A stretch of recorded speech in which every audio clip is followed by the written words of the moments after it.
That's a fact. That's a fact. But what happened to people is they stand there beating on the door. Open it back up. We're going to do a write-in campaign. Where are you leaving? I got to have my job. What about my benefits? Hey, stop. The door is closed for a reason. Because God just wants you to walk up the hall because he got another door. It's bigger. And when you open it and get behind it, you ain't going to believe what's back there. But you will never get to it if you stand in front of that door crying. Please open it back up. Help me. My family's... Stop. Go up the hall, man. These people that close doors in your face, they ain't the only door. They ain't the only door. God is the creator of all doors, man. I'm going to just go see what else he got for me. I don't even worry about that. Here's another one. Don't put all your eggs in one basket. Oh, this is a very dangerous one, young people, because now, don't put all your eggs in one basket. Well, that would depend on what your basket is made of, wouldn't it? If you got it in the right basket, you got to put all your eggs in one basket. How else you gonna make it? Success is an all-out assault. It's everything you got into one direction in order for it to be successful. You can't open up 6 businesses at the same time. You got to open up one, pour your all into that. You got to go to college to get a degree. You can't enroll in 6 colleges. You got to focus, man. Put all your eggs in one basket. Make your basket out of work, hard work, faith, prayer. Put all that in that basket, glue that thing together, and put them eggs in that basket so you can be what you want to be. Because you're not going to be successful if you don't put all your effort into one thing. You ain't going to make it, man. Success is difficult. The road to success is always under construction. It ain't ever easy. It ain't clear. It ain't open. You got to do that. And be wary of this one right here, though. Always have a plan B. Let me tell you why I never have a plan B. See, do this so you'll have something to fall back on.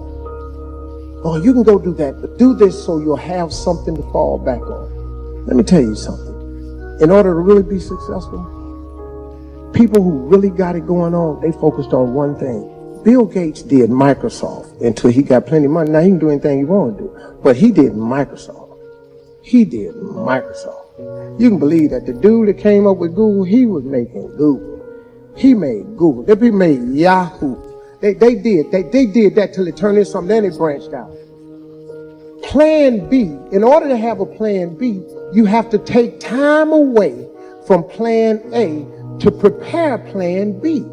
So when you take time off A, you're reducing the effort in your plan A. They asked me, but Steve, so has one of your plan A's ever failed? Yes.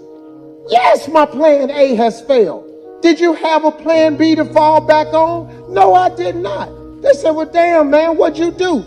I got another plan A. I ain't never had nothing but the A plan. I make no preparation for failure. I ain't got no plan for B. I'm on got B. I got A, man. I got A. I was going to tell these jokes until I turned them into a money-making venture. October 8th, 1985, I walked in Hilarity's Comedy Club. I won an amateur night for $50. I went to work the next day. I quit my job. My first wife said, this is ridiculous. We got these twins. You can't quit your job. I got to go. This is it. This is all I've been dreaming about. I see a way. A light bulb went on. Hey, man, when I won that night, I cried for an hour all the way home. I cried because it was like, man, God, I see it now. This is what I've been waiting on. I walked into one comedy club, won $50. Went to work next day selling Commonwealth life insurance, quit my job making $675 a week. I made $50. The first month in comedy, I made $150. The first year in comedy, I made $3,000.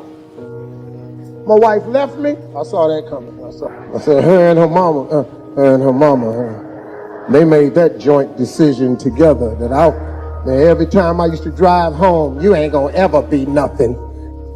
It took me years. I lost everything. I became homeless. I lived in a car for 3 years. Lord have mercy. I just kept that plan A. I kept that plan A, man. I told these jokes. I took a gig for $125, $250. I drove 14 hours to make $175. Gas was way cheaper back then, so it made sense. I go out there and do the gig, man, sent whatever money I could home, so now I'm homeless, I can't do nothing. 3 years I lived in a car. Had an occasional hotel every now and then, but 3 years I lived in a car. You know what I kept doing? I kept telling them jokes. When my family members would catch me, Steve, come on home. I call home, ask for money. Steve, come home, get a real job. I said, no, I'm gonna stay with it. I'm gonna be all right. Can you wire me $50? Can you wire me $75? But brother said, don't ever call me no more, ask me for no more money. I ain't got nothing for you. You need to be a man and come home and get a real job. So I couldn't call nobody no more for help because they said they wasn't gonna help. So cool, I stayed out there. Look at me. And I ain't bragging. Look how God do. God is amazing. If you keep the faith in the things that you cannot see, God got something for you. I ain't see this. I didn't see this when I was living in the car. I ain't see none of this. Man, you know, I'm an emotional dude. You know, I cry, man, because somebody asked me something. Steve, every time I look on TV, you crying. Let me tell you something.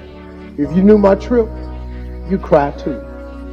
Matter of fact, every time you see me, your ass all just bust out crying. But I kept the faith.